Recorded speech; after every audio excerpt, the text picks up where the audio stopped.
Good afternoon, everybody. I think we can start. We are about to reach 100 participants, so we are 99. Let's be okay. Fantastic. Good afternoon or good morning. Actually, I see some people also connecting from Lima, Peru. So welcome also to the American side of our community. We are actually getting pretty global. I see here Trinidad, Ethiopia. So it's a pleasure to see that let's say what we do is reaching also beyond the European Training Foundation partner countries, meaning the countries around Europe. I am Fabio Nascimbeni, leading the work of the ETF community of innovative educators, and I'm so happy to have you all here and to see that this webinar, like all our webinars, is getting this level of attention. So it's really showing how vibrant and how working is this community. I see also some of our ambassadors connected. So welcome, dear friends, and welcome also to the new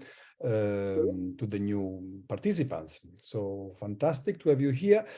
Today we are going to talk about digital credentials. So you see here the agenda. We are going to hear first from Anthony Camilleri, from Knowledge Innovation Center, why digital credentials are important for educators. We all know, if you know what we are talking about when we speak about digital and open credentials, this can have a very large impact on our education and training systems. But the question is here, are they important? How can they change the work of educators? So this is an educators community. I guess most of you are practitioners, educators, trainers, managers.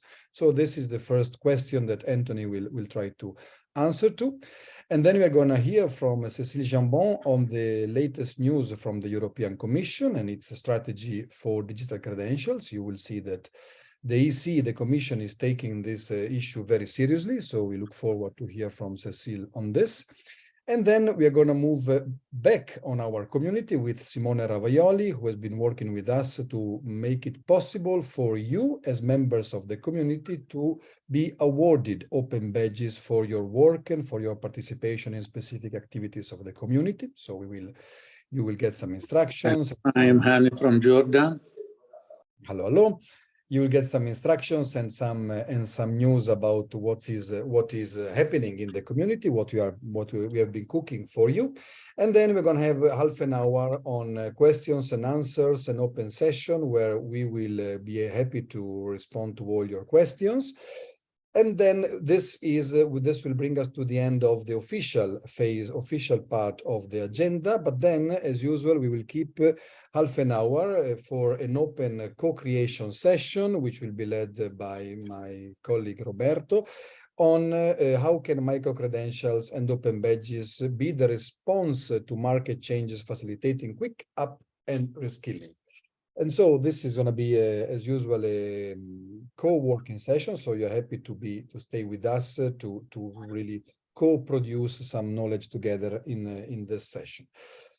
At the end, we'll also have some announcement on the next activities of the community. But for the moment, I think I should just, before giving the floor to Anthony, we have a quick poll for you, a Mentimeter, so to have an understanding of how much you are aware of what we are going to be talking about. So the first question is, have you ever heard of open badges?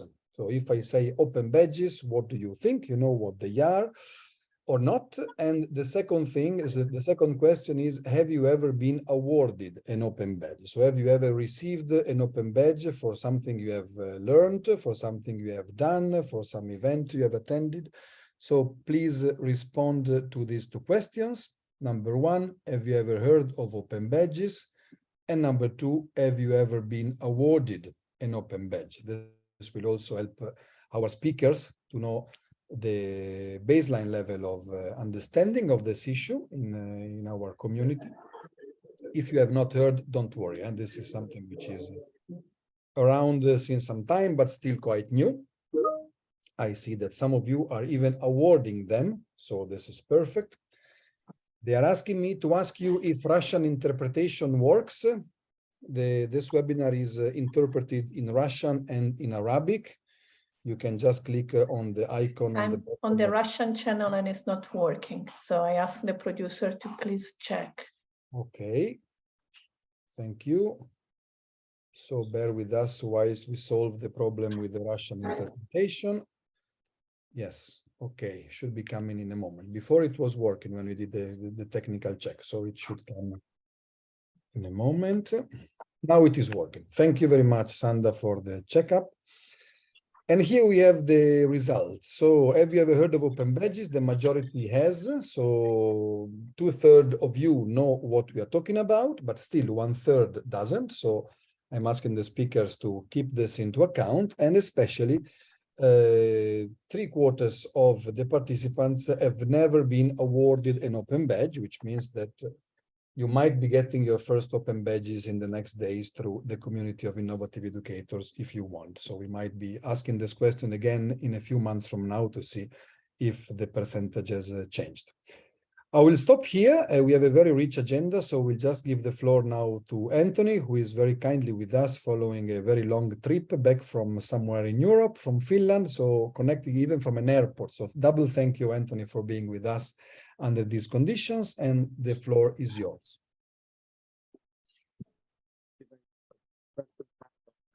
And Anthony, I don't hear you well. Let's see if we can do anything about that. Yes, now perfect. Okay, wonderful. So yeah, as Fabio was saying, I'm connecting from an airport, so apologies for any background noise that is behind me.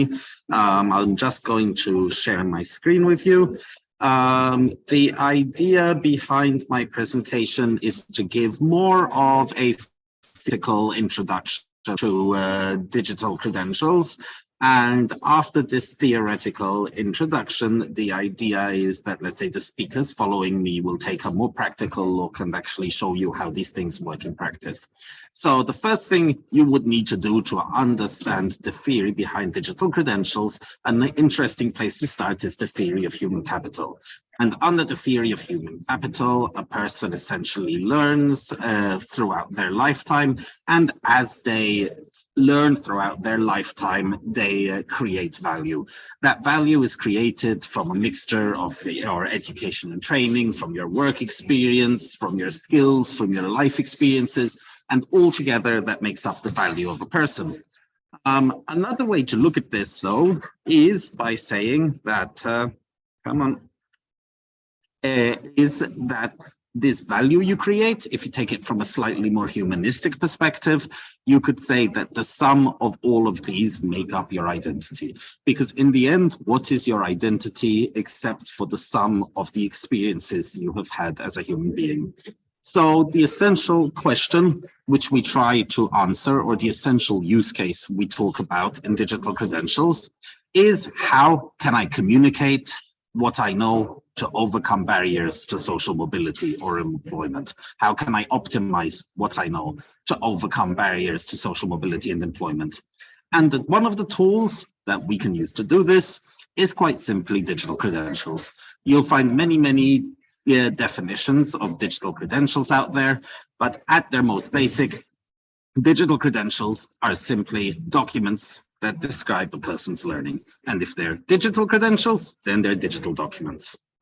So if we look at it from various perspectives, I'd maybe start from a user's perspective, a learner's perspective. And as mentioned, from a learner's perspective, credentials can be considered as a measure of individual worth.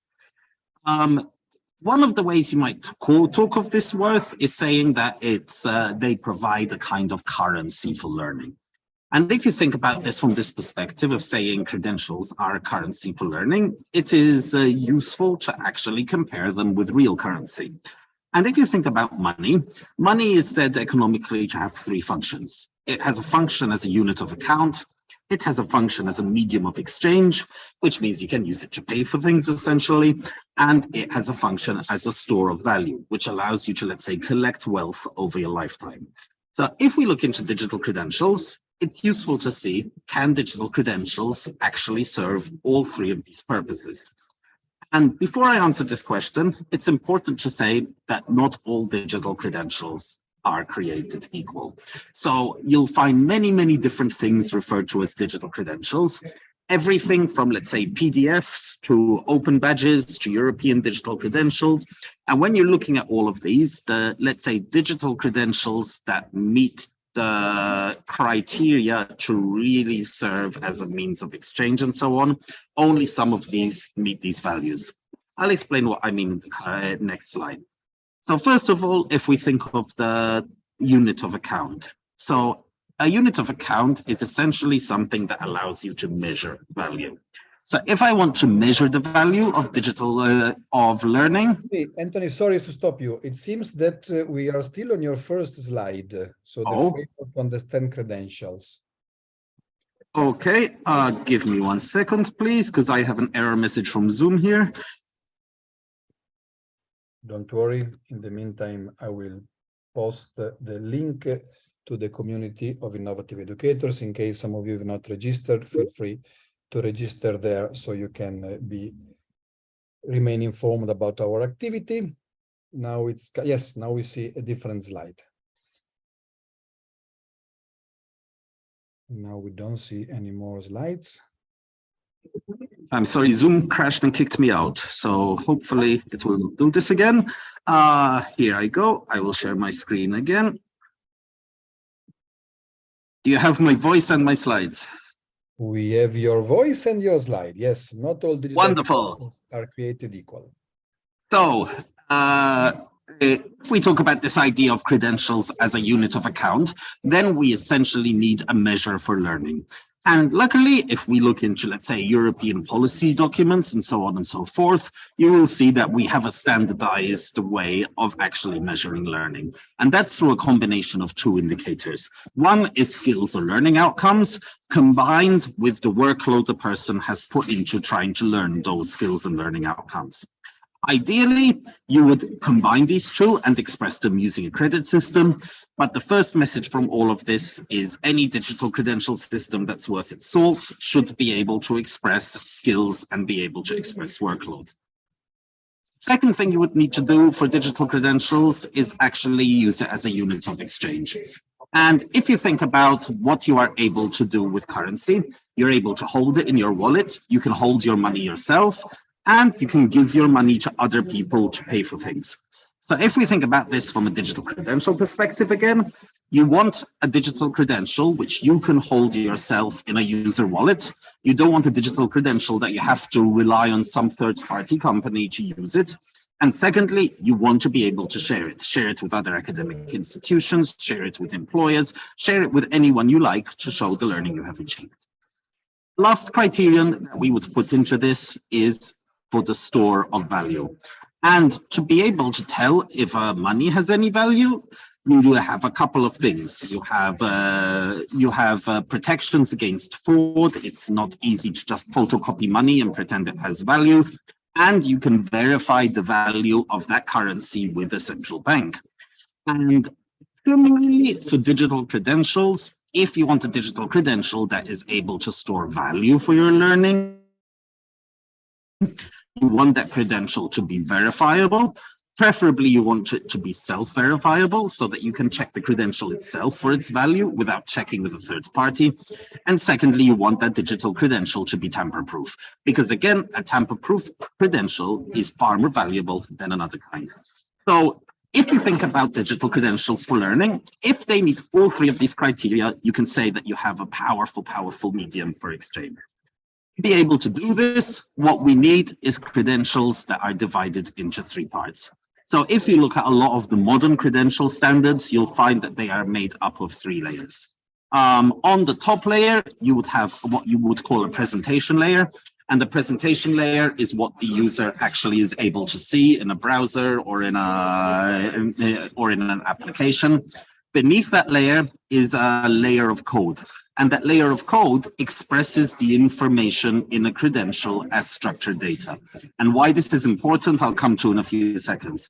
And then at the bottom level, you have a receipt. And you can think of this receipt as an envelope in which you put all the data on the credential, and you can think of sealing that envelope with a wax seal, providing you with the protection that that credential has not been tampered with.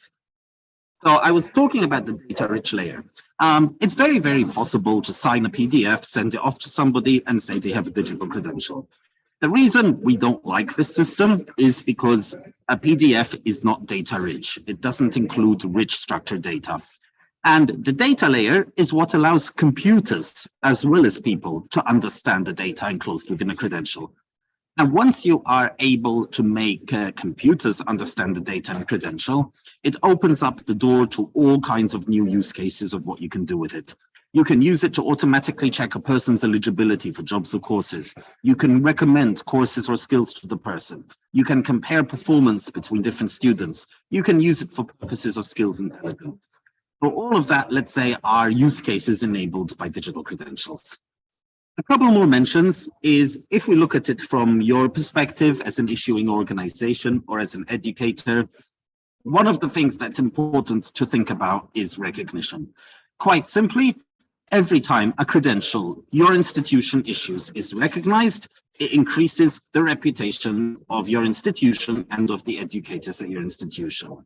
Every time a credential is not recognized from your institution, it decreases the reputation of your institution.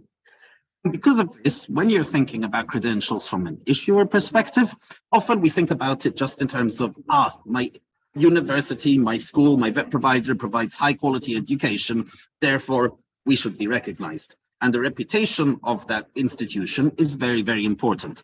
But to use an extreme example, if you write the degree to a student on a napkin, I very much doubt that napkin will be recognized by an employer. If you use a high quality credential that is actually recognizable and able to be verified by employers, it means that your high quality education is packaged in a form that can be consumed by employers.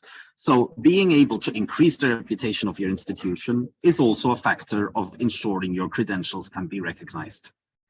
Finally, a few words on the employer's perspective, because in the end, let's say education has intrinsic value, but it also has utilitarian value. If we look at it from this perspective, employers will tell you that they have 4 use cases from digital credentials. First and foremost, employers want to be able to match jobs to skills. Simply enough, when applicants apply to them, they want to be sure that applicants have their skills for the job. They want to use AI algorithms and automated processing to be able to figure out if people are appropriate for those jobs. Secondly, they want to widen access to talent, which means they want to find people who have skills who might not have applied for those jobs to begin with. They want to go through platforms like LinkedIn and other employment platforms. They want to scan people's CVs, and they want to actually contact people directly and say, hey, why didn't you come work with me? Thirdly, they want to verify credentials, which essentially means ensuring that people aren't lying to them when they apply for their jobs.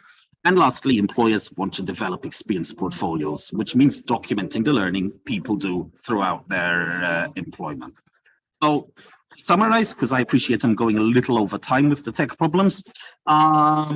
Digital credentials as an individual should allow me to collect my experience. It should empower me to discover new educational experiences. It should allow me to share my experiences with others, and it should allow me to be able to verify that experience to anybody who asks. In short, digital credentials are a true measure of value, not just for learning experience, but also for teaching quality and for employability. Happy to answer any questions later, and I pass on to the next speaker. Thank you. Thank you very much, Anthony. Especially thank you for focusing on the value of this new development. As you have seen, the value is not there only for the institution, it's there for the educator, it's there for the learning, it's there for the employer. So it's a win-win-win-win situation if you're able to run this properly. Now, let's hear from the European Commission about the way they are taking this issue. Actually, as I was saying before, the European Commission is taking this issue very seriously and a very, I would say, system perspective. So I would like to give the floor now to Cécile Jambon from the European Commission to hear about the latest developments. Cécile, please. Hi, good afternoon, everyone. And thanks very much for sharing the slides. So I'm Céline Jambon. I'm policy officer in charge of the European Digital Credentials for Learning, and I will walk you through this afternoon on the strategy for digital credentials at Commission level. In the next slide, you can see on the screen that we have here the main 4 pillars of the new Europass platform that was launched in July 2020, and which is the building block for our digital credential infrastructure. So our 4 main goals with the Europass platform are to know your skills, strengthen ambition, explore your different options and different opportunities, take action into your learning, into your career, or into your employment, and then to record your learning. And this is where the digital credentials play a role. In the next slide, you have the overview of the different actions that you can do within the Europass platform. And this afternoon, I will really focus on the digital credentials, but just for you to know, you have a lot of information available on the platform. You can also build your portfolio with your CV, your cover letter. You can take a self-assessment of your digital skills, and you can look for learning opportunities, qualifications, or jobs.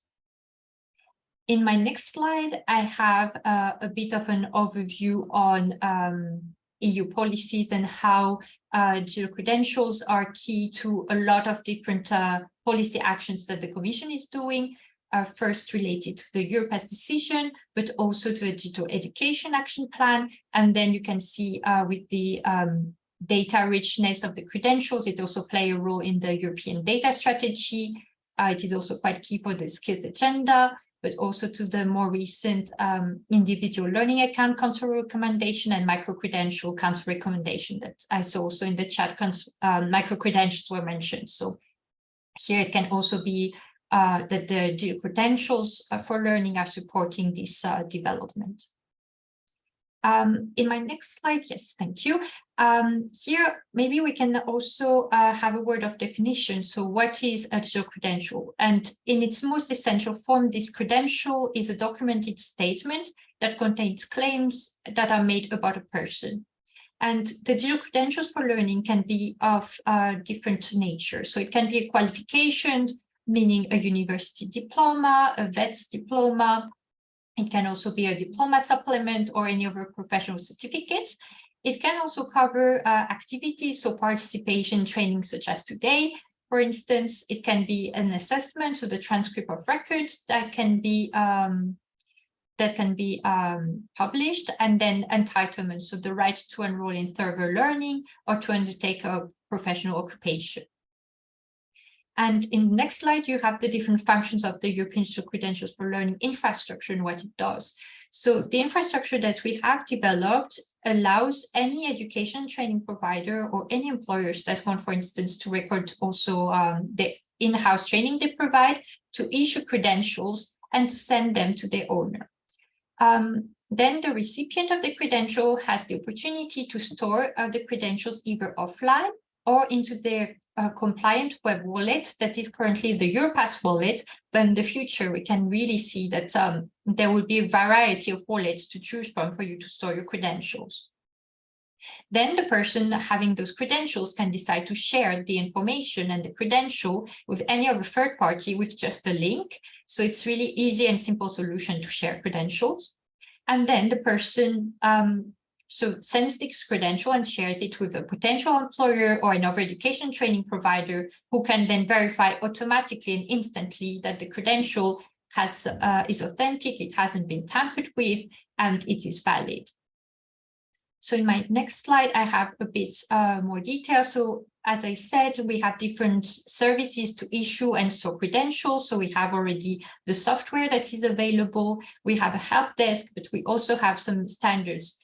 On the one hand, we build on global standards of verifiable credential as defined by the W3C, but we also have our own standards to express learning with the European learning model. That is the data structure that we use so that credentials can be understood throughout Europe. In my next slide, I have an overview of what those digital credentials look like. So in the center, you have a bit more of a traditional presentation of what a diploma can look like. On the right-hand side, you have the different authentication and verification checks that are run automatically when you view a credential. And on the left-hand side, you have all the information and all this data that can be encoded in the credentials that makes it information rich and that can be browsed quite easily to get additional information. There are only really few elements that are mandatory when you create those credentials. So they are listed on the left. So when you create a credential, it is quite simple to get started. And then the more you create credentials, the easier it is to go more into the details of the different assessments or the different achievements. The only requirement is to have an e-seal in order to seal the credentials. In my next slide, I have a bit of a focus on the latest developments we did in 2022. So we provided a digitalized version of the diploma supplement as agreed in the Bologna process.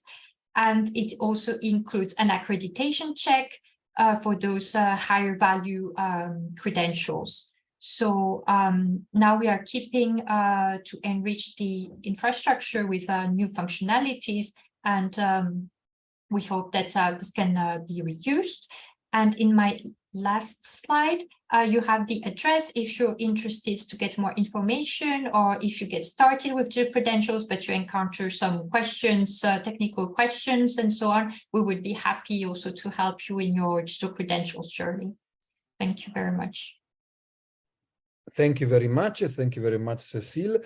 I think even if we have a question and answer session later, there is a burning question which I've seen sort of answered already by some of you.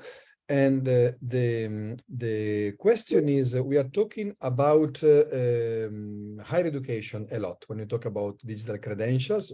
Many of our participants come from vocational training. And so the question by Elisabetta, both to Anthony and yourself, Celine, sorry, I got your name wrong earlier, is what about VET? So how to adapt micro-credentials or digital credentials to VET and adult education? Do you know any concrete example from this field, or how things should change with respect to higher education? Celine, I saw you nodding before, so you might have an idea of this. Yes, so for us, the data structure that we use and then the infrastructure is really supporting any type of learning. So formal, non-formal, but also all the different sectors. So adult education, it can be general education, higher education, or vocational education training. Maybe I can give an example of vocational education and training that is using quite a lot the digital credential infrastructure. For instance, in Luxembourg, they have been issuing for the last few years the VET graduates their diplomas both in a paper format and in digital credential for learning format. So it's really available for all kind of learning. Maybe Anthony, you want to add also something there? Anthony, you are pretty low. Your volume is still low. Yes, we have more VET implementers than higher education ones actually at this moment. Okay, so this is so we did not get the beginning of the sentence. So you're saying that in Europe we have more VET accreditors than higher education accrediting organization. This is a headline for the webinar. Interesting. Okay, and then in the meantime, an example with this project from the Netherlands was shared by Wim. We heard about Luxembourg and so on. So I will take the chance to have you here on the screen before giving the floor to Simone for another question by Jinane from Lebanon. She's asking to direct the participants on how micro-credentials can be used in practice. So if I am the manager of a school and I would like to implement this, to implement micro-credentials from a non-European country, from a country in this case like Lebanon, what would be your main your main piece of advice? In really practical terms. So do we need to use an existing service? Can we connect with what is happening at the European level? Or please provide some practical advice to our participants. Anthony? I can go. Yeah, very, very simply, there's no need to reinvent the wheel here. You can go online and you can start issuing digital credentials tomorrow. One option is via the Europass infrastructure, which is available via europass.eu. Although, let's say that does require you to have some sort of legal registration in Europe. Then there are various open badge platforms that also give you very, very high quality digital credentials, which I believe that Simone will speak to far better than me following this. Okay, so this is the second headline for the webinar conclusion, that you can do this in a very short time. And actually, we have been through the process as ETF. Now, as I was anticipating before, we will start issuing open badges, which is a special kind of digital credentials in a very short time. We are ready for that. So, and I can confirm that the process is not time consuming, of course. It's something totally doable. We have many more questions, but I think since some of these questions might be answered by Simone, and I'm asking also Mohammed to wait for a second for the question and answer session, if you can bear with us. I would like to give the floor to Simone, but believe me, all the questions will be answered after Simone's presentation. So Simone, let's discuss this from the point of view of the community of innovative educators as a case study, sort of. Please. Thank you, Fabio. Thank you, everyone, Anthony, and the setup of this conversation. I'm happy to take this conversation from the perceived formal dimension into a bit more informal and connected to some practical things that we've been doing, setting up for this community of innovative educators. So let's get to it. Just a quick thing about myself. I have had the opportunity to reflect on open badges and just really feel the magic of open badges for a few years now. And my professional life changed when I was asked to give a TEDx talk about open badges back in 2015, for which I suggested the TEDx organizer to issue an open badge to all the speakers in recognition of that particular learning experience, which for any one of you who has done a TEDx, it is very challenging, but it's also very rewarding. So that is sort of my thing with open badges that kind of dates back to, let's say, 2014.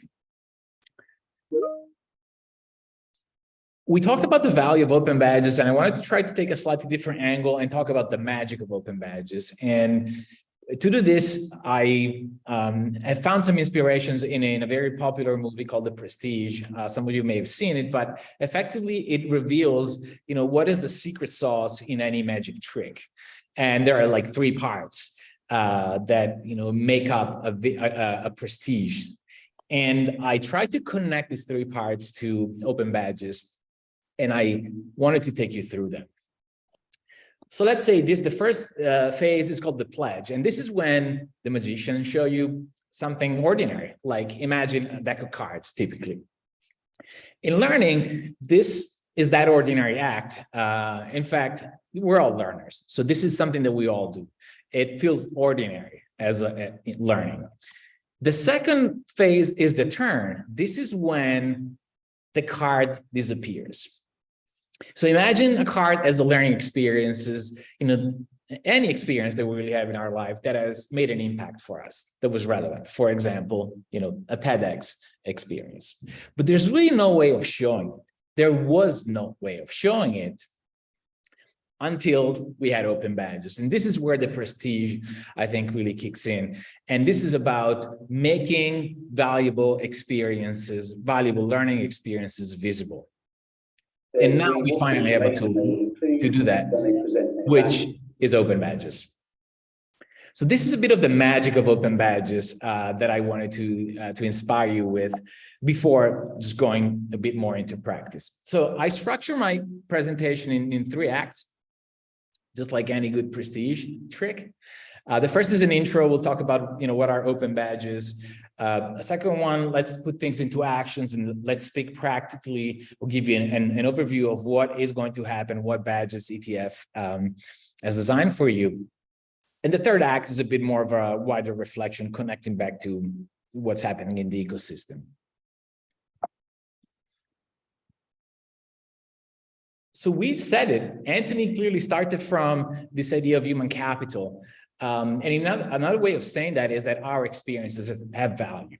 All of our experiences have value, particularly learning experiences have value. And these experiences could be macro or micro. Up until a few years ago, I'd say in the context of learning, we really just considered macro credentials, macro learning experiences. So the formal diplomas and transcripts, what we just talked about. But there is really a better way of painting one's identity. And we can do that if we really just go to a finer level of granularity, meaning we can be more expressive in how we create attestations about ourselves or the experiences that we have, and they can help us tell a better story. And so we have a higher definition version of our identity. When we look at this from the credential perspective, in the old days, we only had the old school credentials, the diplomas, for examples, but now we're really looking at new schools credentials, micro credentials being part of the narrative here. But really anything that we can collect about ourselves, any signals of our experience or our identity, we can now take with us and show and share with the world.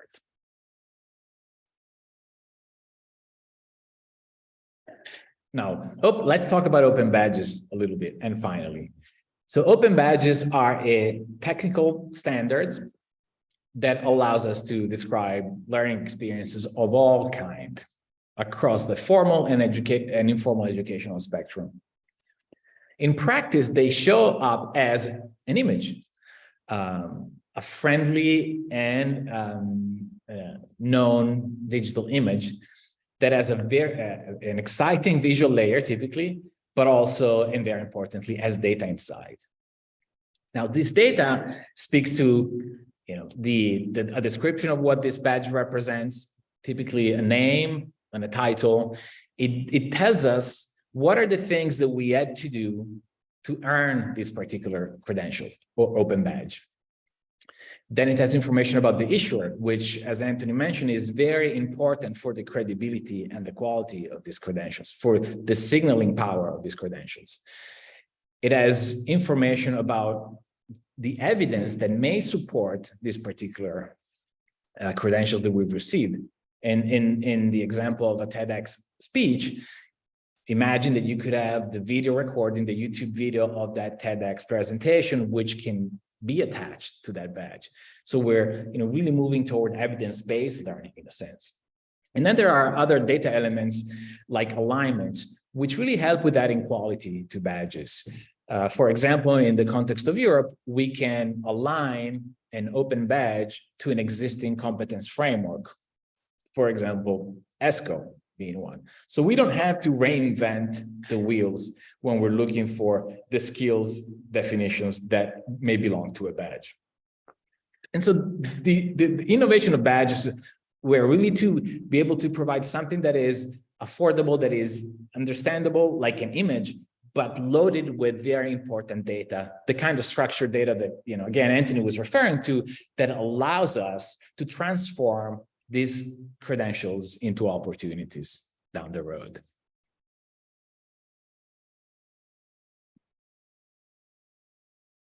Just to recap a little bit, so open badges are visual images that contain data inside that are based on evidence.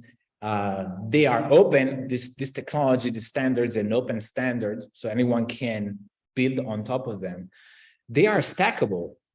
This means that they can be curated into collections and turn into pathways.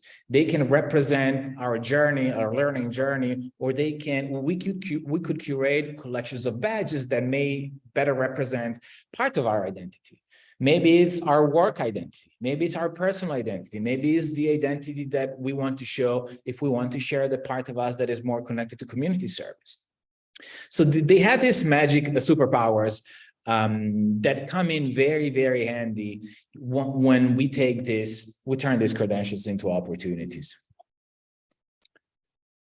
I'd like you to think about open badges as very flexible, but generally, let's say that badges could represent who you are and or what you can do.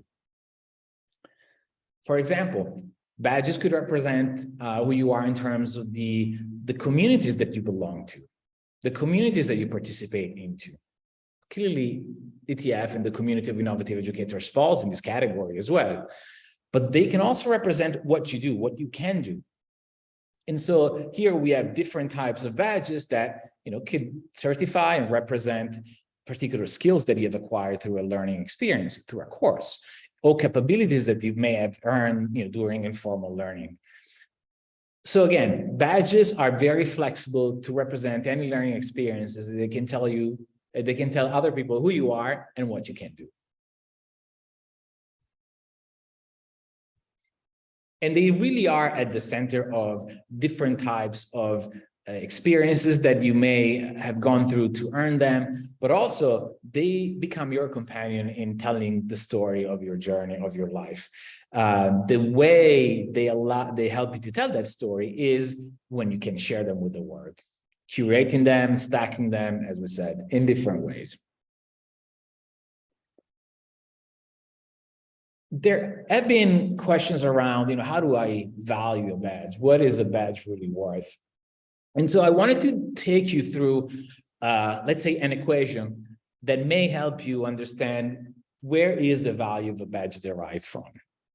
And so if we start from the issuer, which Anthony touched on, this is very important. So clearly, say in the case of ETF is a known organization, has some credibility, has a brand that already speaks for itself. So the value of a badge comes certainly from the issuing organization.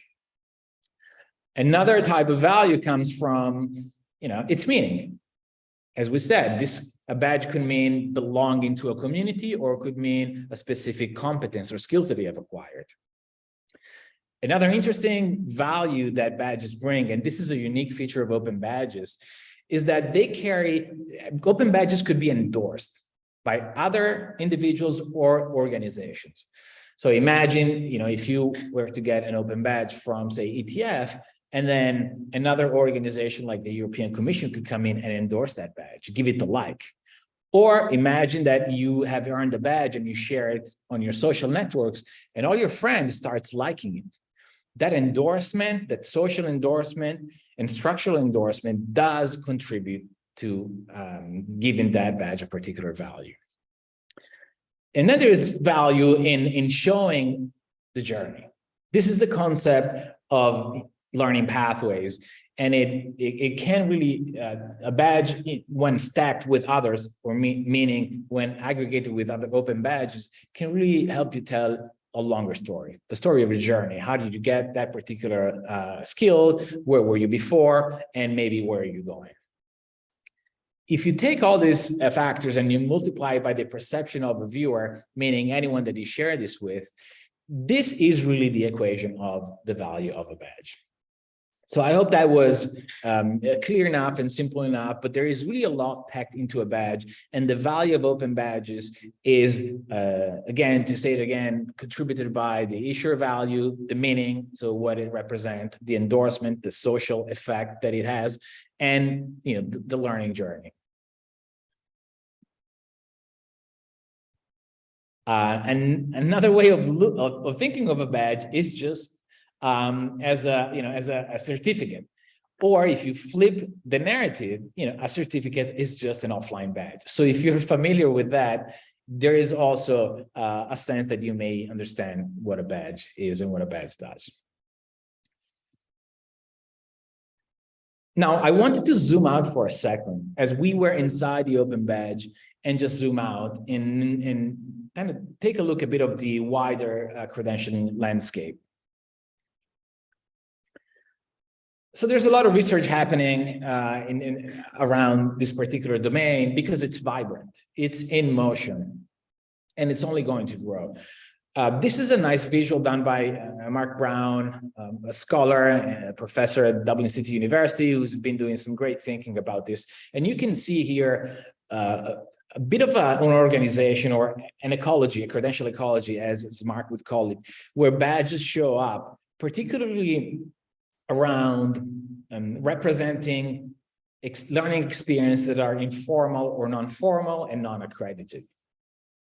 To some extent, I think the kind of learning that maybe is closer to ETS, ETF comes is in this quadrant, but not only that, the badges could carry credits. In fact, we have examples of universities issuing open badges to represent PhD level degrees, masters, so level 7 and 8 of the European qualification framework. So they really go across the spectrum. But I hope this is a visual that could be a compass for you to navigate this wide and vibrant space. And just a few words on how many open badges and what is the adoption of open badges around the world. Well, a recent report that came out identified that there are more than 70 million badges that have been issued to date. And if that is not a big enough number, I think the more interesting stat is that if we look back at 2020, the growth of open badges is almost exponential, and it's bound to grow even more. There is a good number of badging platforms. This is the software that is used to issue open badges. There's more than 50 in the world. And very interestingly, there are more than 26,000 organizations that are using open badges, like ETF will in a bit. So open badges are, again, a type of digital credentials that is mature, that is widely adopted, that is very easy to use. Therefore, they're a good fit for ETF to take on. I know this probably is not a popular slide here, but to me, it speaks to the growth and the size of this market and the interest that there is around alternative credentials and micro credentials, which are often recognized with open badges. And so the one number that I would take away here is that this market for short learning experiences is really exploding as a value of close to $10 billion globally. And these are, again, numbers that come from a couple of years ago. So it's big, it's massive. We're joining a movement that is in growth, and it's not going to stop. Okay, so we went through a bit of an overview of what open badges are, what the value is, and what is a bit the ecosystem which they play. Let's bring this closer to home and make it a bit more real for ETF. So we said that to issue open badges, you need a platform, and so there are different ways of going about making this decision. This is something that with ETF we talked about a lot, and we take a considerate decision on using a particular platform, which is called My Open Badge. This is a platform that is in Italy, but serves the international market. We picked it because it has just really been aligned with the developments at policy level, but also at technological level in this particular domain. It is a platform that is certified by a standard development organization, which was formerly known as IMS Global. It recently changed its name to One EdTech. So it's legit, it's certified, it's safe, and it's been working with projects across the education spectrum, from formal to informal. So ETF decided to start issuing to its community 3 types of badges, right? The first one is called the Innovator Badge. This badge is assigned to members that have submitted an innovative teaching practice, that have participated in webinars as speakers, or that have created blog posts on open space. Now, what I just went through are called criterias. These criterias are explicitly connected to every single badge. So they add transparency to these credentialing technologies. So some of you, hopefully a lot of you, will be issued the Innovator Badge if you go through these three requirements. The second badge, it's called the Pioneer. So this badge is really issued to people that have been selected for their innovative practices, for example, being a finalist in the 2022 award, or people that may propose or lead thematic webinars and or connect this community with relevant national and international activities. This is the Pioneer Badge. And then we have the Ambassador Badge. So the Ambassador Badge is really about promoting the community among educators of their country. You need to be active with webinars and other activities of the communities, and even be proactive and propose activities to the community that could organize in the future. Now, the Ambassador Badge is issued by ETF, and I know that there's already a list of them around. So if you are one of them, look forward to receive one of these badges very soon. So we've been through the three badges that ETF will start issuing to the community first. Let's just take a quick look at how this will work for you. So let's say that you are an ambassador. You will receive an email from ETF that looks like this. Effectively, it will have a visual image of the Open Badge, and it will ask you what you want to do. What you could do from that email is print that Open Badge, so you can print out that image. This is something that you could do if you want, or more likely, you are going to get the badge.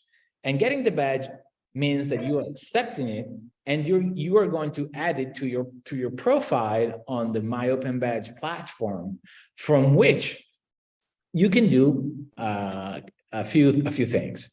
The most important things that people tend to do is you want to share these badges.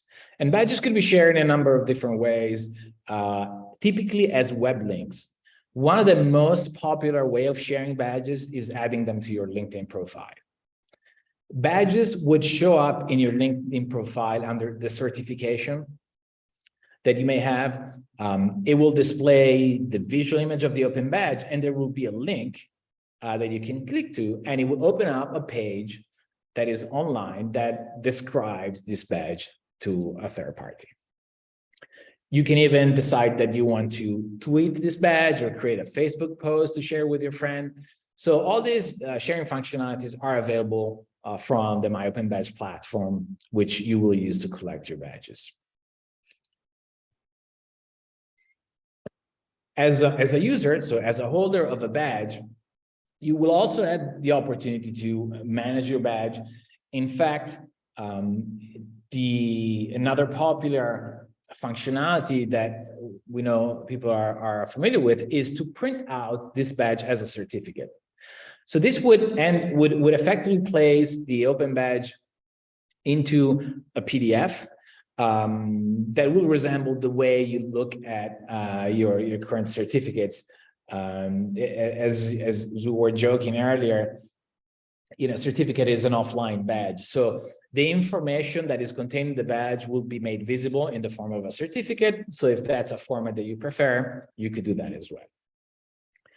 So again, if you are awarded one of these badges, you will receive an email that tell you, hey, congratulations, you've now become an ambassador of the ETF. Click here to accept this badge. This will take you to the My Open Badge platform where you will create a profile from which you could manage your badge, particularly sharing the badge on LinkedIn or on your social network or creating a certificate from it.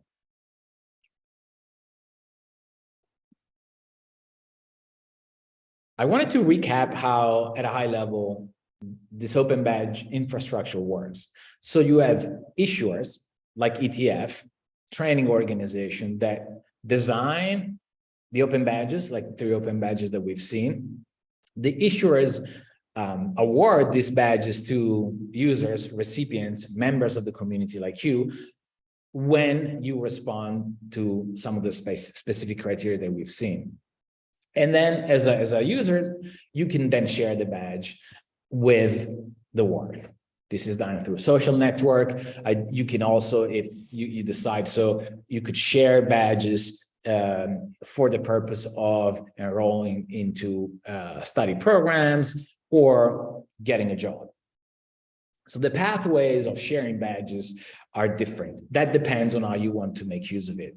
But again, as Anthony was saying, ultimately badges really help you reflect on your own identity, reflect on your own interest and achievements, and curating them and sharing them to add signal to who you want to be perceived as. And in fact, paint a better, a more expressive picture of yourself. So that was a bit more practical things about open badges and how ETF is going to implement them and how you're going to experience them in this context. And I want to close with just a couple of reflections that are looking at what's happening right now. And so, as all of you heard, and this is already evident in the chat, the next big things will be a lot of small things. And I'm referring to micro-credentials. Learning is going through a bit of a renaissance. So we're now valuing skills, more than qualifications in a sense. We realize that, we need to have learning experiences that are more adequate for today's life. We have less time. We want to engage specifically on topics. So this idea of unbundling of degrees or micro-credentials is true. It's big, as we've seen. In fact, even in Europe, the European Commission and the European Parliament are already well underway on their road toward micro-credentials. And the Council of Europe has recently approved a piece of policy, a document that sets the stage or the trajectory for these micro-credentials. So this is real. It is impacting policies, as Selena also explained earlier. And probably the one last thing, which gets a bit more philosophical, that I wanted to share is this nice quote from an author called Axel Honneth, which says that recognition precedes cognition. What this means is that we all are born with a superpower, which is a superpower to recognize others.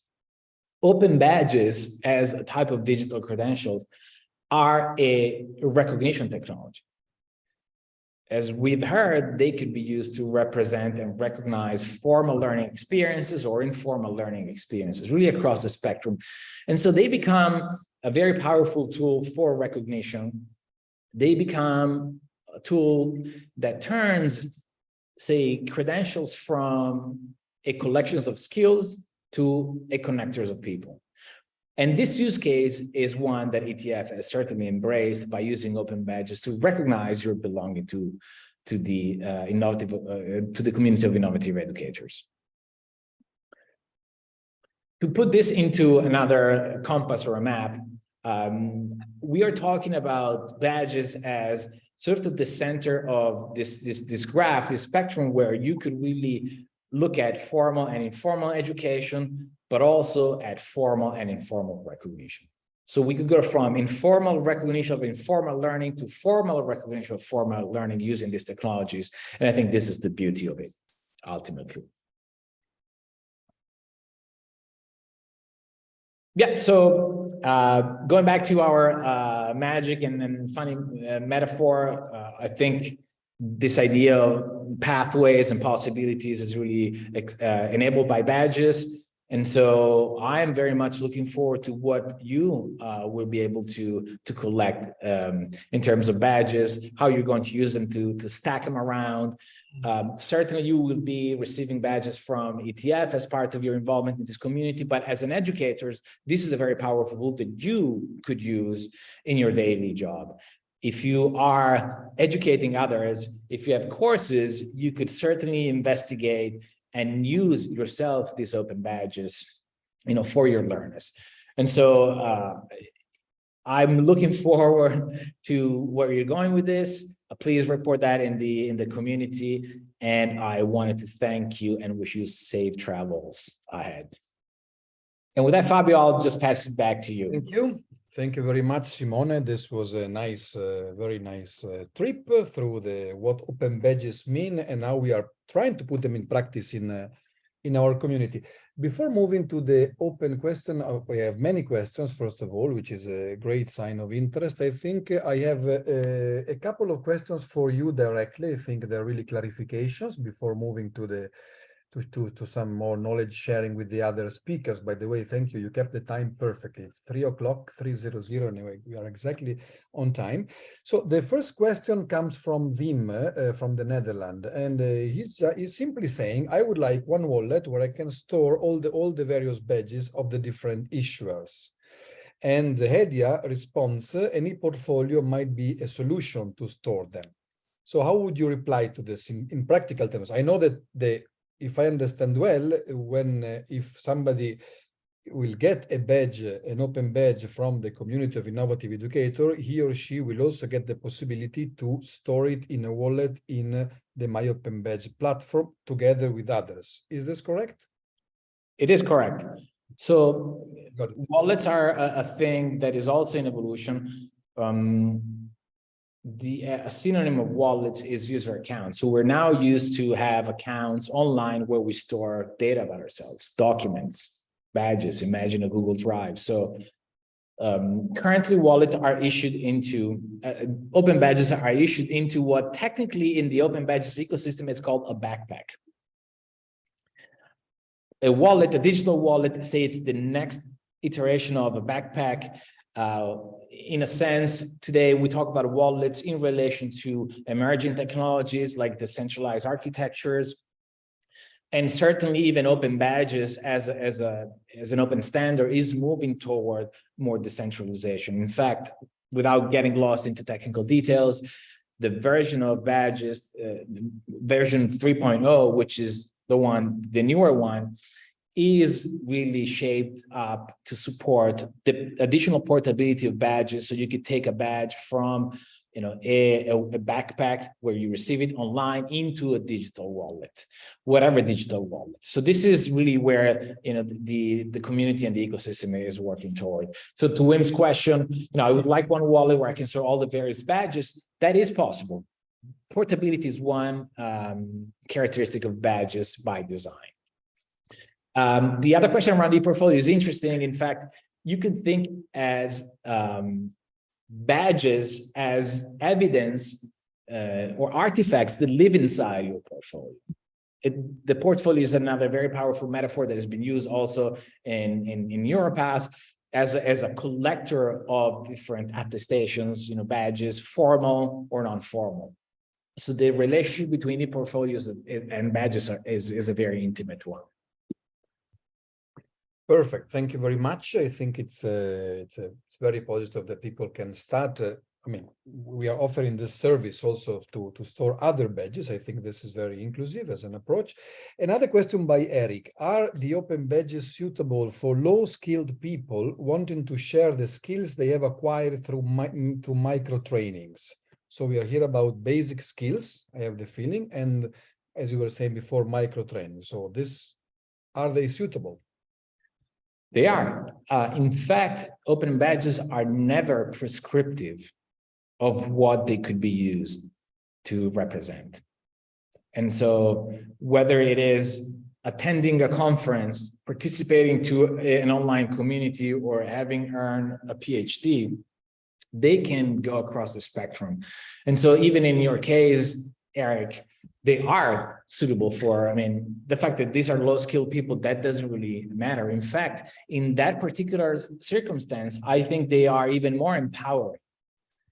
They are democratizing, so they can really be issued to anyone, and anyone, even low-skilled people, as you mean, could go through learning experiences and have something to show for it, something that is verifiable and that can be shared with the world. Okay, thank you very much. So now, before I would like to call the other two speakers in this virtual room, And before posing you the questions, the many questions, I would like to read and mention 3 reports that have been put in the chat. The first by my colleague Arjen from the ETF, is saying that on micro-credentials, ETF will soon present a draft guidelines for the recognition and development of micro-credentials for consultations that build on the European recommendation and on a wide set of experiences from vet, higher education, and adult learning. So we're going to have soon part of the response to a question which was coming before about practical implementation cases.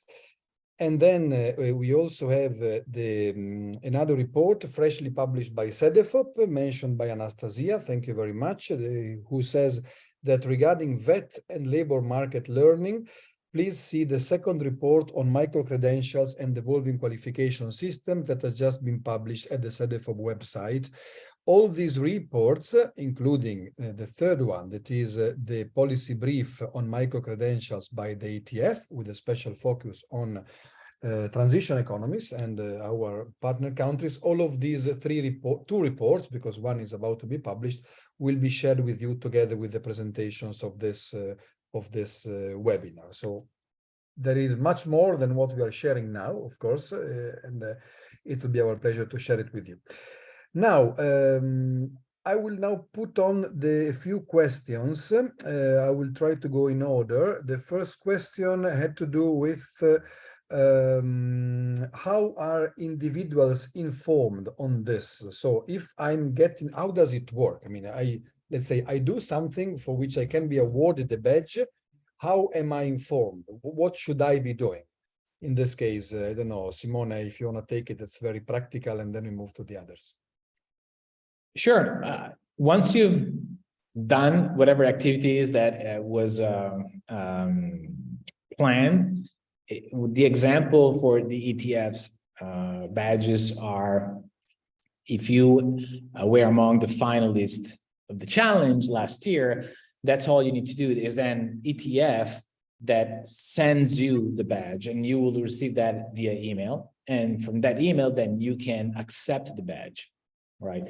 So as for the 3 badges, as you may recollect, there are criteria that explains what do you have to do in order to get that badge.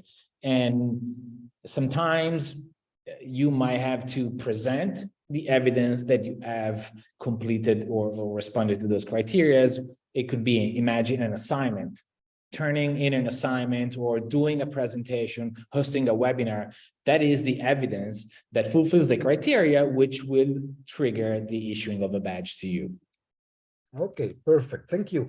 Now, a question from Maya to Celine, I would say, because it's about the Commission plans. The question is, does the Commission plan to issue some guidance and tutorials for vet and adult education practitioners on how to use a European digital credential system under Europass? I know some of you have already replied to these questions in the chat, but I'm posing them again also for the sake of the interpretation. Yes, thank you very much, Fabio. What I can say is that we already have improved quite significantly the information we have on our web pages, especially for everything to build credentials themselves. So our interoperability documentation is available for anyone who wishes to issue those credentials, no matter the sector. So once again, it can be in higher education, it can be adult learning, it can be vocational education and training. And as I wrote as well in the chat, we have as a plan to organize a dedicated webinar later in 2023 on digital credentials for learning and vet adult educator practitioners. Perfect. Thank you very much. So great development coming. Then another question, I would start with Anthony, but it's open to everybody by Fuzun. I wonder how we can relate these developments to validation on non-formal and informal learning. We have seen that, remember, Simone, one of your graphs going from formal to informal, but when it's formal, I mean, it's a rather safe, I'm not saying easy or simple, but it's a rather safe territory. When we move to fully informal and validation of formal and non-formal, informal and non-formal learning, Anthony, please. I know this is a theme which is close to your heart, and all the others, please. Okay, maybe I'll start just with one statement, which is learning is learning. Especially when we were designing the European learning model, we really started from this basic concept that learning is learning. And to be honest, we spend far too long focusing on the differences between formal and non-formal and so on and so forth. When you look at it from a provider's perspective, these distinctions matter because there's licensing and accreditation and different ministries taking care of them, etc., etc. But from a user perspective, I have earned a set of skills. It doesn't matter if it comes from formal or non-formal or validation, etc., etc. So in a way, digital credentials really do help this, because a digital credential can be issued for something really, really small, such as attending this webinar, all the way up to, you know, getting an entire degree and everything in between. In the end, the main message really isn't the form of validation or the form of assessment. It's really how do you document the learning of the person. And that's where I come back to what I said in my presentation. Learning outcomes, workload. Learning outcomes, workload. If we can document things in those terms, it doesn't really matter the level of granularity or the level of pathway. One more thing I would mention is that there's from, let's say, certain credentialing providers, they'll tell you this credential is for non-formal learning, this credential is for formal learning. Again, my message would be avoid that kind of messaging. Look for credentialing solutions, and there are several, including all the ones presented today, that will let you, let's say, do the entire spectrum. And that makes sense, because if you think about this concept you were mentioning before about a wallet, you're not going to have one wallet for your non-formal learning and another wallet for your formal learning and another wallet for your employer-earned credentials. You want one wallet with all of it in. So sorry for the slightly long answer, but yeah, the short version is learning is learning. Yes, and you see today you are working on headlines, and you even got a bravo by Alicia. I think it's I mean, this, if this can contribute to close the gap between learning and learning through recognition, I think it's by itself it's already a very big result. Before giving the floor to a couple of people who were asking to have a live question, I have another question by Hejin, and this relates to MOOCs, massive open online courses, and she mentions that edX and Coursera do provide badges for certain courses, and various courses award are actually certificated. And I would add, in many cases, this we have to pay to get the certificate. Would it be possible to put all these previous documents and certificates in a wallet, even the ones coming from these large MOOC platforms? Simone, I think so, no? Yes and no. I mean, so what Coursera and edX issue are badges, which mean they are digital badges, digital images. They're not open badges that respond to the technical specification, which means they do not have the same data inside. And they have different mechanisms to be shared. A digital badge or an image, you could copy the image, add it to your email and send it that way. It is an image file, but it does not have the metadata. So in principle, I mean, you could create your own portfolio, for example, if you have a website, and then you bring in the images from, say, Coursera, or the open badges that you receive from ETF. There's a difference, right? Like when you share an open badge on LinkedIn or with the Word, open badges present themselves as web links. When you open that link, you're displaying the image, but really what happens in the background, it's a verification. There's a software program that runs and verifies whether that badge was really issued to you or whether, for example, it is still valid, okay? Digital badges that are not open badges cannot do that. Perfect. Anthony, you wanted to say something? Yeah, if I may add to Simone, because I wanted to be even more blunt, the types of credentials issued by Coursera and edX are quite frankly bad practice. And it's really a shame that, companies that revolutionized micro-credentials aren't able to get their act together when it comes to digital badging. what they give you has no structured data in it. It isn't shareable. It isn't verifiable. It can't be automatically read by employers. The only thing you can do with them is share them on your Facebook profile, quite frankly. So if you're looking for like examples of how not to do it, actually Coursera and edX are a good place to start. Okay, I think bad practices are also important, and absolutely we are going towards transparency here, and we're talking transparency. Actually, there is a question by Fuzun, which I'm not sure I understand. Aren't we creating silos of recognition of our learnings? My understanding, we are going against silos, no? What Anthony was saying before. The system is, I mean, the objective of this all macro operation is really to break down silos, right? So that whatever you do, whatever you learn, whenever you do it, even in informal settings, as long as you can demonstrate it, that can get in the very same place. So readable place by everybody, no? Am I correct? Yes, you are correct, but to some extent, let's say this is a process. So, I mean, if you were to look at the market today, the truth is that the different standards are not as interoperable as we would like. And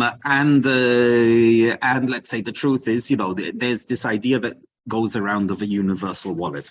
There's a lot of people working on this idea of a universal wallet that can take different credentials from different providers, from different technologies, etc., etc. And there's quite a few betas for this out in the wild, but I would say no one has quite achieved a truly universal wallet just yet. That said, there's a lot of collaboration going on in this area. So especially in terms of something called a verifiable credential specification. And let's say hopefully I won't eat my words, but I think within 1 or 2 years, truly universal wallets will be commonplace. And I have the feeling this, I looking at Celine and nodding, so I have the feeling this is also the direction where the Commission is going to, right? I mean, indeed, we have been doing quite a lot of work also with the different wallets and also within the Commission to look at interoperability between the different credentials type that can be issued and different type of wallets. Perfect. Thank you very much. Now I have a few more questions from the chat, but I think it's now the time to give the floor to Mohamed, who has been waiting so much. So Mohamed, please, I think you have a question, right? If you can also say from where you are calling from. Yeah, there you go. Please, Mohamed. مؤمن Yeah. شكرا لكم. مؤمن الحاطوم من سوريا. طبعا انا ما عندي سؤال، بس حاب اوضح واشرح بعض عن الشغلات تفضل بالحكي عنها الاستاذ سيمون والاستاذ فابيو والاستاذ اوصل هيك تمام. تمام هيك. Is everybody hearing in the interpretation? Hello? No, yeah. تمام هيك. Hold on a second. Is that okay? Can you hear me? It seems there is a problem. Let's try again. Yes, go ahead. Can you repeat the question? Yes. My name is Mu'min Hatoum from Syria.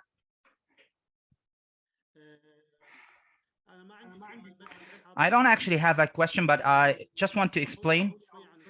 If you can maybe let me present something about the badges. I am very interested and I have a lot of badges.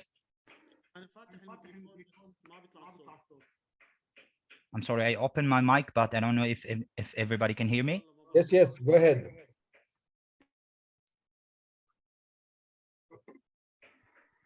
تمام هيك. Is that okay? My name is Mu'min Al-Hatoum from Syria. I'm very interested in open badges and it is an evidence.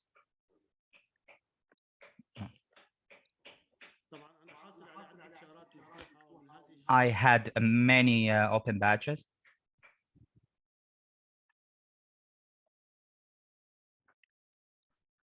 Okay, perfect. Go ahead. And one of these badges is the expert educator from Microsoft.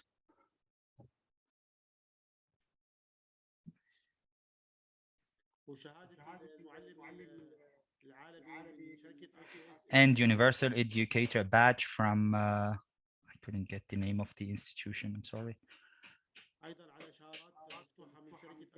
I also have open badges from Adobe. And I consider open badges are evidences of the achievement.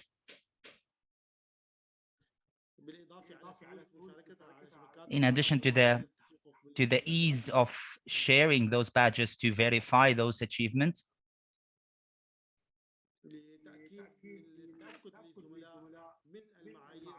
For the colleagues to verify that in order to the requirements were achieve fulfilled my to goals. achieve this badge.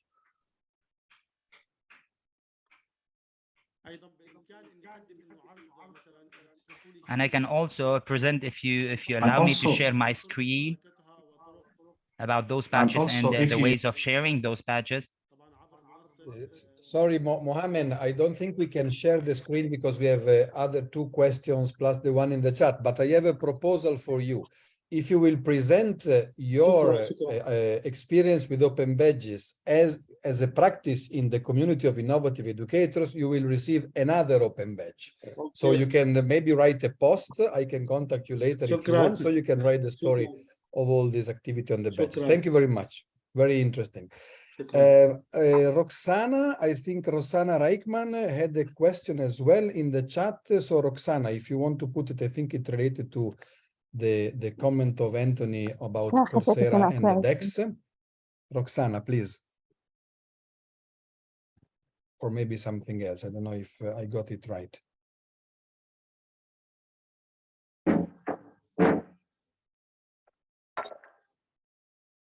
Roxana, yes. Sorry. You were talking about the best practices of Coursera, of the Open Badges and Coursera. And I wanted to ask you if you could elaborate on it a little bit. Because the standard is low, or is it because there is no standard? What exactly is the reason? Sure, I can answer this quite simple. As Simone said, they issue badges, but they don't issue open badges, and these are completely different things. So effectively, all you're getting from Coursera or edX is, depending on which platform you're using, you get a PDF which says you've achieved this, or you might get it as a badge which you can share on social media. But there's actually no semantic standard behind this, which means essentially this is not computer readable information, and these are not digitally signed documents, which are, let's say, long-term verifiable by the user.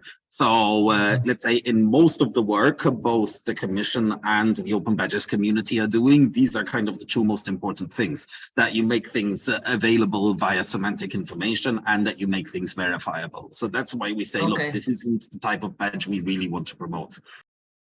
Okay, thank you. Thank you very much. Thank you, Anthony. Now we give the floor to Bex. You have a question as well, please. Yes, thank you, Fabio. My name is Bekim Kasumi. Bex is my short name. I also wrote on the chat, I'm representing Kosovo Informatics Association. We are in charge for developing curricula aligned with the labor market, so the ICT curricula. And this presentation was a very welcome present for us because we are planning to start very soon with issuing badges, open badges, because in particular in the ICT sector, there are different paths, and coming back to Simone's last slide, it is exactly our reality. Someone can start in this point and then continue through different paths until it reaches the end result. Now, my question is, as an association of informaticians, should we invest in setting up our open badge infrastructure as a part of our software ecosystem, web pages, etc.? Or is there an interface where we can dock and where we can adopt and simply register our organization and issue all kinds of different badges? Thank you. Simone, Anthony, Celine, who wants to take this? I can start. So with the European credentials for learning infrastructure, we have either the issuer software. So we have this online credential builder that is ready to be used right now. It's available in 29 languages. And the only prerequisite then to send and start issuing credential would be to acquire an e-seal, but it's also documented this process. And otherwise, we have open source the whole infrastructure. So you can use it, for instance, all the code is available on GitHub and as Docker images. So you can also embed it into your own IT ecosystem. Thank you. Simone, Thank you, Celine. if you want to complement. I was breaking up in the audio. So Fabio, what was the question, the specific question? The question is, for an association of informaticians, of software experts, what do you suggest? To build up their own Open Badge issuing infrastructure or to use something ready-made, if I got it right? I would always start from something that is already available and usable, and then make the decision to eventually build your own. As Anthony posted, the Europass Digital Credential Initiative, provides even the software or the services to issue European digital credentials. Celine touched on this idea of e-seal, so there is a bit more nuance in the types of credentials and the different legal value of them. But there are more than 50 platforms of open badging platform now that are out there in the wild that you can pick from. Happy to take this offline, Bex, and understand better what is your situation and maybe recommend and work with you on selecting what would be most. Thank you, Simone. Thank you, Celine. Let me also mention that if you have these practical questions, feel free also to post them through the community of innovative educators. I mean, in this case, you are acting as a manager of an association, but it's perfectly legitimate to ask these practical questions. The reason we are investing in Open Badge in the ETF is, first of all, to promote this approach in line with also with what the European Commission is doing. So anything we can help you with following this webinar, we are more than available and happy to do it. Along these lines, I see another question about vet institutions. So Nadia is asking, for a formal vet education institution, do you recommend to include graduates, or is better to start with future graduates? So I guess if you want to start issuing Open Badge, you have courses and degrees. So what would be best, to start from scratch, let's say from year one, or you can also start implementing for people who are already studying in the institution? That's a tricky one. And yeah. Maybe I like the question slightly differently. So we have a support team that has a lot of experience in helping institutions on board with digital credentials and let's say get used to the system. What we usually recommend is start small, start with a pilot, take 2 or 3 classes you have running and issue them some credentials at the end of the year for their current assessments. And as far as possible, don't worry about the IT infrastructure. Just use an out-of-the-box package and really concentrate on what data do you want to put in the credential during your early pilot. Because to be honest, the whole point of all of this is, again, showing the skills and the learning outcomes. So put a lot of time into figuring that out properly and issuing small batches of credentials kind of to go along the paper ones. Once you have got that figured out, then you can scale to existing students. Again, because you're scaling, it's probably easier to issue them to, let's say, new graduates than to go through all your backlog and issue your backlog. But I think for all the digital credentialing standards, it's very, very possible to issue digital credentials even for people who graduated 20 years ago, if you want. So that's kind of the message. Start small with an existing class, practice it, get it right, and then scale. Thank you. A very wise step-by-step approach. Now we are reaching the end of the official time of the webinar. Let me remind you that if you want to stay with us for the co-creation session, we have another half an hour to work together on these issues, and of course also to keep on exploring the theme. I read before some conclusions, a note on the conclusions from a very recent CEDEFOP report on micro-credential, and I was secretly asking Anastasia in the chat if she could jump in and tell us with her voice these main conclusions, also for them to be translated, interpreted. Anastasia, I see you there. Please. Yes. Thank you very much. Thank you, Fabio, and hello from my side to all ETF colleagues and to all participants. I'm very happy also to listen to all the discussion on open badges, and digital credentials. These are very related to micro credentials. So we at CEDEFOP, we have actually tried to do a specific study on this issue in order to understand better how, for example, micro credentials and all this new concept has actually influenced what is or has immediate impact with what is happening in VET, in vocational education and training. We have already published one publication, and this was the result of a kind of a mapping exercise we have done to understand better the concepts. And now very recently, actually yesterday, we posted in our CEDEFOP website this very important research report we have done in order to understand better the links between micro-credentials and qualification systems. What I can tell you already from, let's say, taking a sneak peek from the report is that micro-credentials actually, and I can say that and with extreme, let's say, reassurance at the moment, and their appearance has not been there and has not been intended to replace full qualifications or radically, let's say, to change qualification system. This is actually a finding that came from our first study. Now, within this second report we have published, we see that micro-credentials are actually used in a way as a kind of a building block to be combined with qualifications and credentials from other institutions and other sectors. And the idea is that they want to support learners of all ages and in different situations. However, what we see in the study is that many European countries are very different in their approaches. And actually, the discussions on this issue are at a very initial stage at the moment.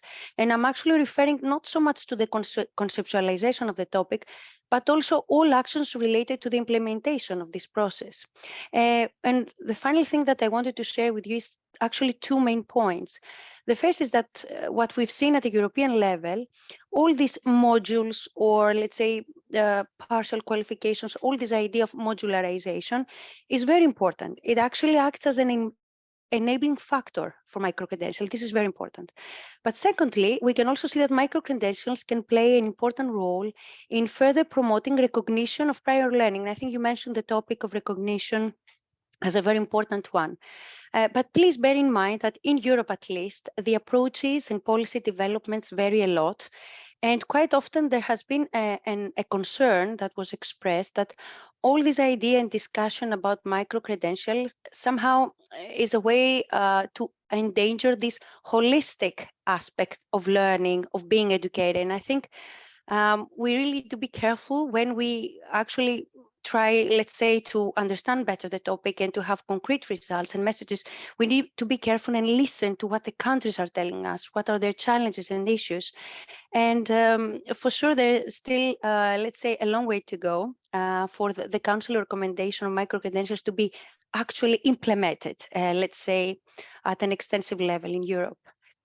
So these are some insights from our study. And the final thing, Fabio, is to inform participants that also we will be having a very important virtual event in June, 22nd and 23rd of June, where we will try to present all the findings of this research work. Of course, ETF will be definitely invited in this meeting, and all participants that would be interested can access CEDEFOP website to get more insights on that. Fantastic. Thank you very much. I already noted two follow-up for this discussion. Actually, I think in 1 hour and a half is not enough for the big interest that we are raising. So we have this appointment of this presentation of the results at CEDEFOP, and we will spread the news through the community. And also we have some more news from the Commission. Now, Celine, I think she has to leave us. She had to leave us, but we're going to have further developments there. Now, 3 minutes late, I just noted the last question, which I think is pretty interesting, and I would like to ask this question to the two remaining speakers. I think it's something, let's say, very direct. Is there a chance that the Open Badges standard will become the leading one, not only in terms of technical standard, but do you see a future, near or far, you tell me, where people will be able to, well, sharing what you learn throughout sectors and throughout experiences and throughout, let's say, mixing and connecting formal and informal will be the norm for European and of course much beyond Europe. Do you see this, and also in terms of technical standard, do you see Open Badges as the currency for learning in the future, as Anthony was mentioning? Please. So I'll share this. I would argue that Open Badges are the ancestors of modern recognition technologies. Back in 2012, they were a disruptive innovation that took some time to go mainstream, but they finally reached that stage. And so while in the future, the Open Badges may not be called as such, they've had a very significant role in moving the ball forward. And in fact, what is really happening today is that Open Badges as a technical standards are converging with verifiable credentials. This is a pivotal moment in the credentialing technology market, because in the future, we may know them as verifiable credentials. Open Badges, just like when you launch a rocket into space, there is an engine that gets, that does its job and gets discharged. But there will be traces of Open Badges DNA. I would bet 100 years from now, if we were to do the DNA test of the credentialing technologies, then Open Badges will have done that. So I think there is a recognition to the Open Badges technology for having just really disrupted the space and having brought us here. Although in the future, what we hope to see is continuous convergence of different technical standards that exist out there. And it feels that right now, verifiable credential is that one big tent under which we could group them all. And I know Anthony may have something to say about this too. Yeah, maybe I'll continue on from Simone and say that there's never going to be one standard. That will not happen. You will always have different national standards. You'll have different international standards. Also, even though I say learning is learning and that the base standard is always skills and workload, there will always be need, let's say, for this to be expressed in different ways. To take my currency metaphor further, just because money is universally interchangeable doesn't mean you don't have different currencies in different countries. You can just exchange them. So what's important here is, first of all, that the standards are open, and open standards really means that, let's say, it's open governance, it's open technologies, because this allows you to create bridges between different standards.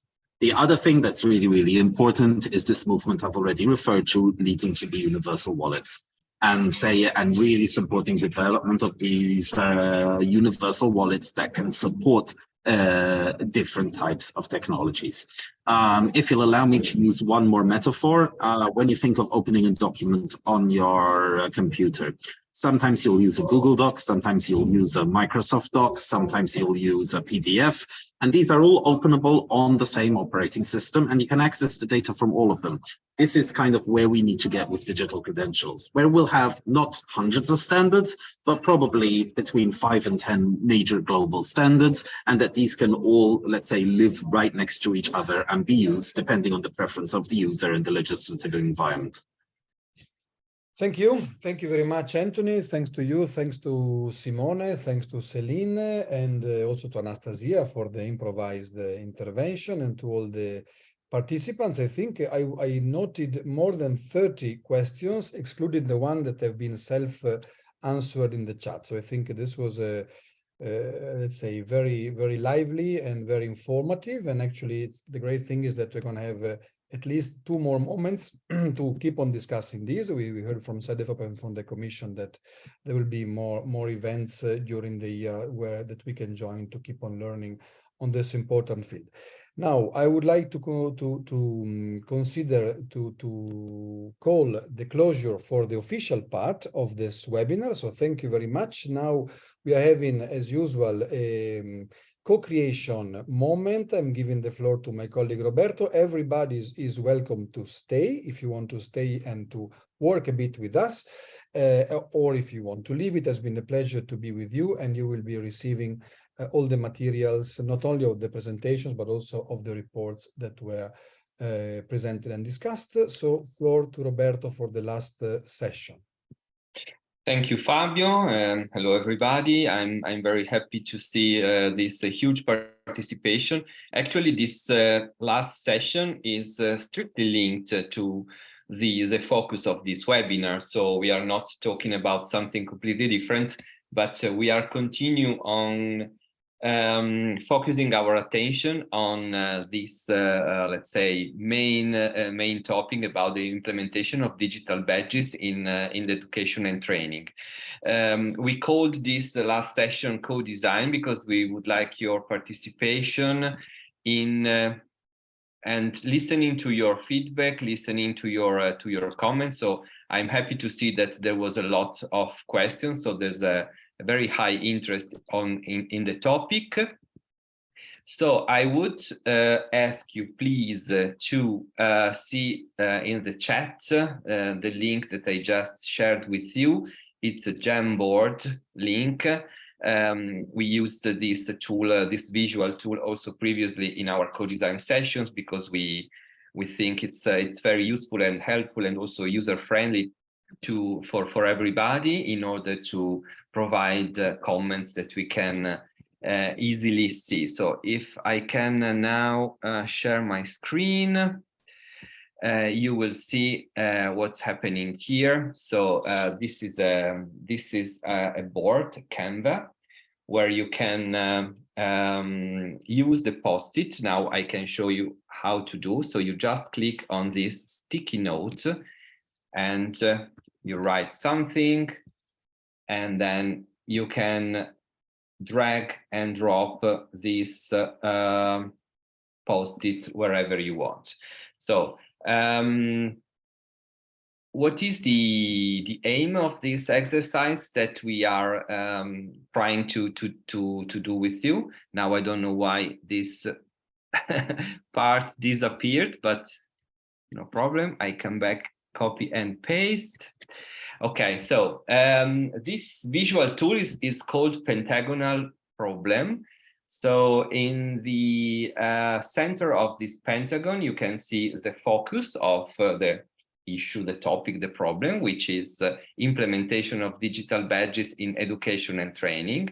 And then I would ask you to do together with us some thoughts and to write your ideas about what the visible consequences are in implementation of the open badges. So I'm very happy to see that there was a lot of interest. I was happy to see that, for example, already 2/3 of the participants knew about the open badges, and almost the 3% of them already was awarded with an open badge. So, but I also see that there were kind of questions that could have different perspectives. So not only the perspective of the recipient, but also the perspective of those who need to implement this kind of system. So because I saw from your questions that you were willing to know what is the cost, what are the main features, what are the main needs in the implementation of this kind of system. So from your different perspective, for example, as a recipient of a badge, but also of an institution who would like to apply this system of open badges and micro-credential, what do you think the visible consequences or the benefits and the impact are? So this is the section where you can put your ideas regarding this part. The second section is devoted to the global driver. So what are the trends that you think lead to this change? I think that both questions and answers that we have been listening so far are already aiming at answering this part. So what's happening right now that could lead to this big change?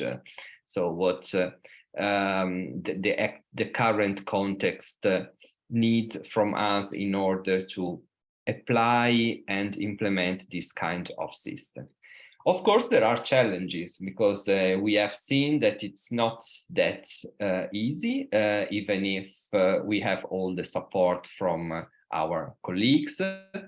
And so there could be some technological and economical changes. So I see that you are already collaborating. Thank you so much. So for example, the lack of digital skills could be one of the technological and also in this case, cultural or knowledge changes that we should overcome. On the other hand, there could be social and political challenges. So the resistance of traditional institutions against micro-credentials is perfectly suitable as a social or cultural challenge, the proof of competencies and so on. So for example, usually a cultural or social challenge could be that then enterprises, companies do not recognize these badges, or maybe citizens and learners in general don't feel any trust in this kind of learning credentials and so on.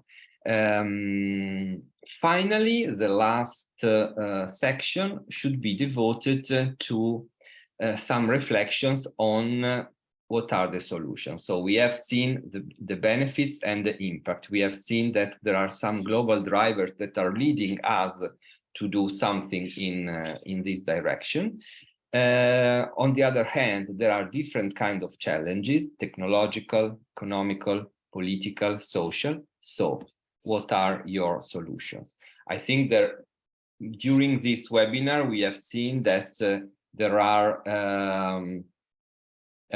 many possible solutions that could be offered by European Commission, first of all, by the platform that have been presented, by institutions like CEDEFOP and ETF that are working hard in this topic. So there are reports and lots of examples that could help us to learn and possibly to implement this system. But of course, if I ask myself, okay, I studied the situation, I analyzed the needs, and now I would like to do something, which kind of solutions do you think that could be useful to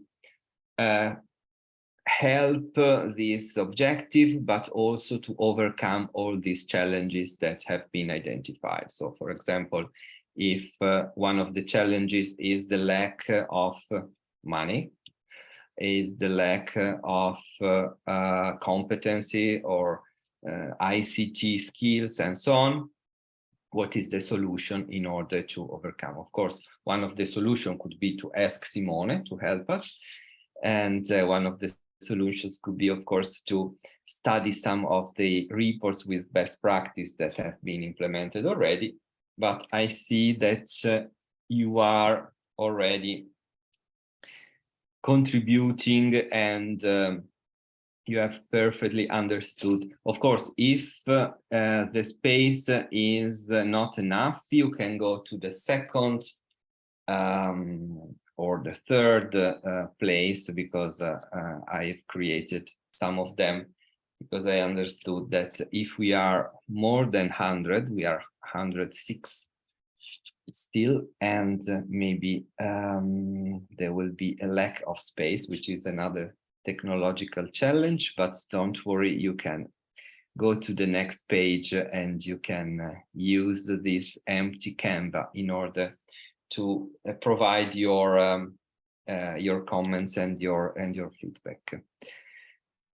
I'm reading some interesting post-it. For example, between the benefits and impact, there is the self-confidence, there is the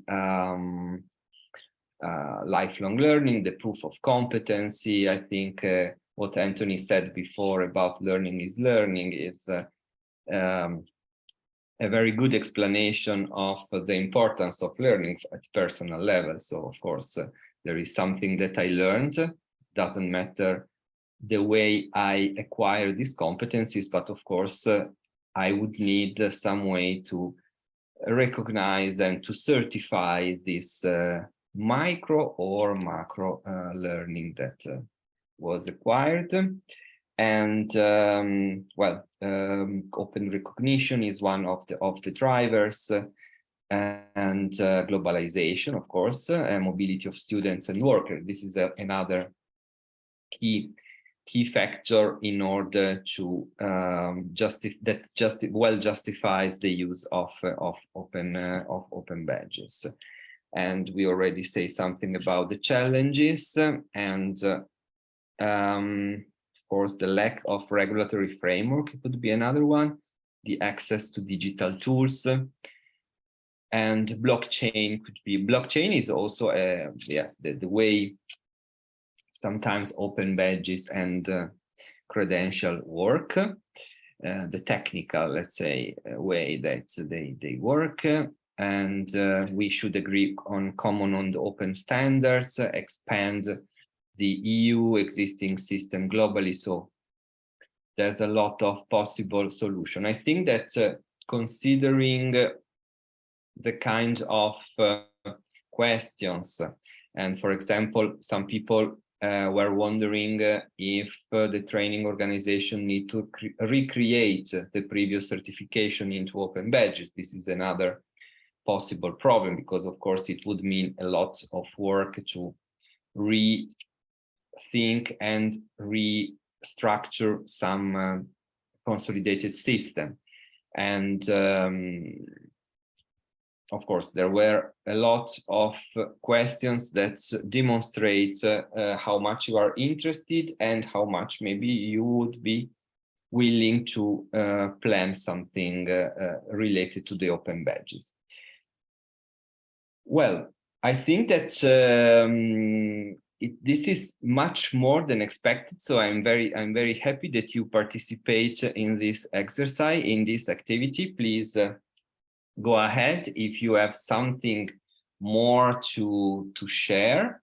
But since we have only 9 minutes, I would interrupt the sharing, because I would like to dedicate this very last part to the presentation of the highlights, let's say, of our survey about the community. If you well remember, there was, let's see if I can see it full screen.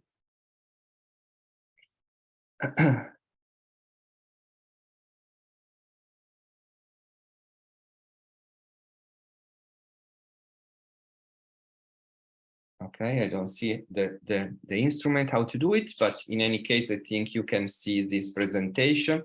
So we launched a survey, an internal survey in the community last December. And this is the lens that became a key, because now we would like to present the main findings of this survey. The objectives, if you remember, they were especially to know you better. So who are the members of the community of innovative educators? What are your expectations, your activities? Then please provide your ideas, provide your reflections, your suggestions on the community activities and how can we improve our work in 2023. And of course, we wanted to involve you as much as possible in a co-creation of activities, because we would like to offer something that could be really helpful for you. So the survey was officially closed on 31st of January. So you had more or less 1.5 months of time to fill it in, and it was available in the 3 languages. We got more than 100 responses. So thank you very much for your contribution. And this, of course, if you remember, there was a lot of different personal, let's say, and working questions about the possible profile of the responders. So this is the situation for the gender, so the most of them female, and the age was the most of them was between let's say over 40 years old. So it means that with some significant experience, only a very small section is for people between 18 and 30. This graphic represents the kind of responders. The most of them are teachers and school leaders, and but also, as you can see, student, entrepreneur, and so on. So these are all the representations. Of course, this is just a teaser of the survey's results, because we are working on a report that you possibly will receive to see all the details. And the profile of the teachers were mainly vocational and educational training, higher education, but also primary education. So the countries from the answers came were a lot of the partner countries, of course, Serbia, Moldova, Albania, so more or less the usual partner countries, but also some from European Union countries like Czech Republic, Spain, and Greece.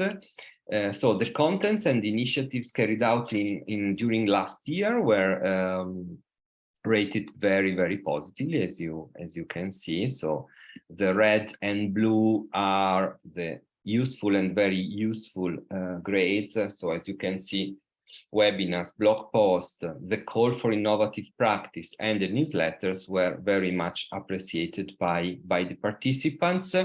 And we were also asking people why they are member of the community. So as you can see, the main information we received were about learning on innovative teaching and learning, and being part of a transnational community of practice. So learning and networking were the main drivers for people to becoming members of the community.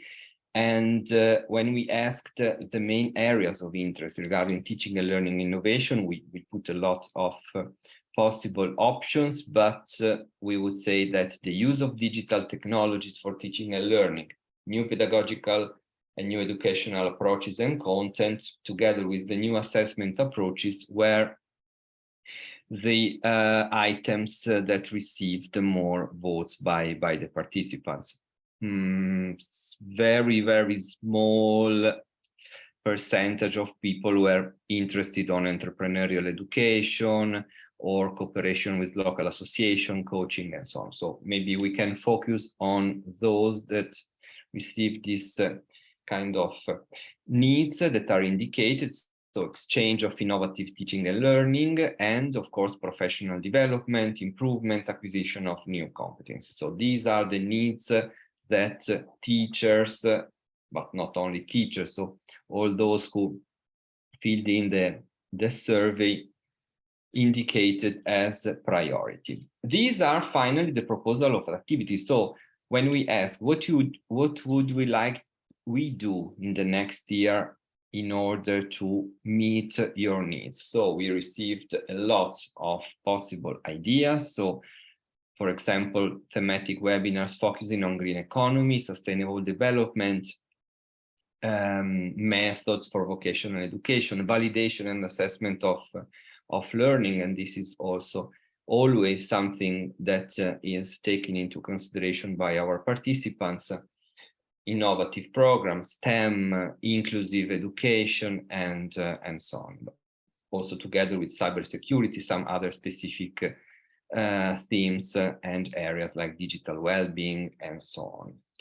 And so, of course, when we asked about general activity that we could develop in future, so during this year, people showed some interest in a possible another call for innovative teaching and learning practices as a regular activity, and keep communicating through newsletter, emailing, blog posts. So networking, communicating as much as possible with the community, panel discussions and co-creation sessions. So this is why also we are very much motivated to organize these final sessions for each webinar, because we understood that this is something that could be interesting and useful for you, and of course to enable some exchange of expertise between the educators, but also some joint research projects. So some people show the interest in order to organize some projects together, I guess together between the community members, with the help of ETF. So this is something that could be interesting. So this is our email account, and I tried to be on time as much as possible. It's 4:00. So I think we have completed all the activity. You did it perfect. Thank you very much. And just a 30 seconds comment. I think the results of the survey, the snapshot that you presented, confirms to me that the direction is we are going, and what we are planning is actually in line with the interest of the community. There are some surprising notes, like the joint research projects and a few things that we will reflect upon. But thank you very much. Very, very important to the more than 100 people who filled the survey. As you can understand, it's fundamental for us to actually work along your interest and your preferences. So thanks again for this. Just before closing, you will be receiving a message after this webinar with all the materials, again, the presentations, the reports, the recording, and the link to an evaluation questionnaire, which will take 2 minutes of your time. This will also help us to improve the way we work. Thanks again to Roberto, to Anthony, to Celine, and to Simone for the great work. Another very important thing, of course, in order to get in our final in our post-workshop message, we will also explain you what you have to do if you want to get awarded an open badge from the ETF as an innovator of the community of innovative educators. So you will get instructions there on how to submit your work, of course, your innovation, your teaching activity, and that will contribute, of course, to expand more and more the knowledge and awareness on this important open badge development. 2 minutes delay. Thank you for having been with us for 2 hours. Thanks to all the participants. We are still a lot, and the next webinar is going to take place around mid-April, and the focus, imagine, is going to be on artificial intelligence for educators. We're going to focus on specifically the new guidelines by the Commission on how to make an ethical use of artificial intelligence and of data in your teaching work. So it's going to be a very interesting webinar. I hope we are finding at the moment important speakers. If you're working on artificial intelligence, don't hesitate and get in touch with us. We are looking for speakers among also among the participants. And yes, as Simone is saying, thank you also to the interpreters for their work and to all the organizers. It has been a pleasure to share this time with you, and see you next time. Bye-bye. Thank you. Bye. Bye-bye.